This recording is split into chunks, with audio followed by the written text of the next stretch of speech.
பணித்துளிகள் 16வது மூல உபதேசமான திருவிருந்து ஜூலை 14, 2024. அன்றாட ஐக்கியம்.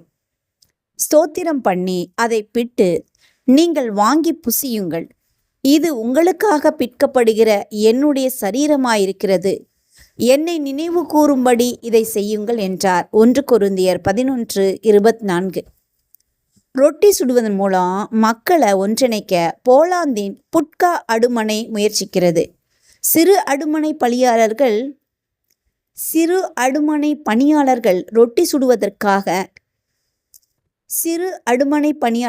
ரொட்டி சுடுவதற்கான விளம்பரம் ஒன்றை நடத்தி வருகின்றனர்.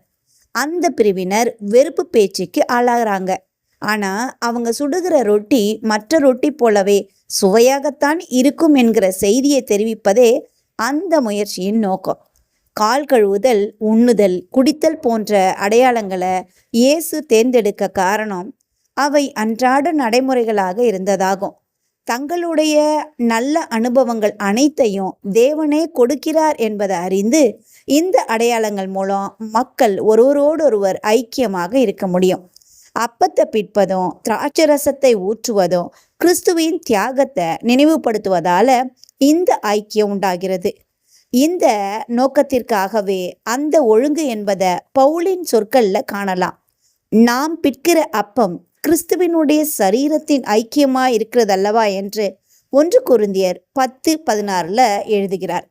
இயேசு அந்த பஸ்கா பண்டிகையை வைத்து திருவிருந்து ஆராதனையை ஏற்படுத்தி இருக்கலாம்.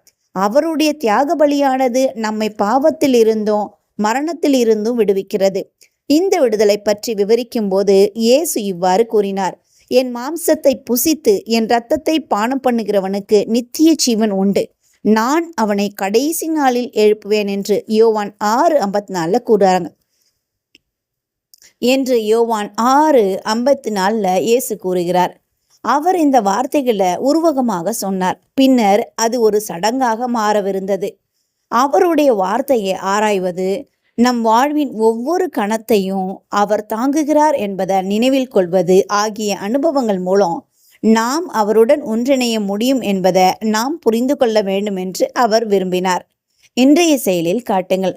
ஒரு திருவிருந்து ஆராதனைக்கு முன்னு நீங்க நன்றியுள்ளவர்களாக இருக்க வேண்டிய சில அனுபவங்களை பட்டியலிடுங்க.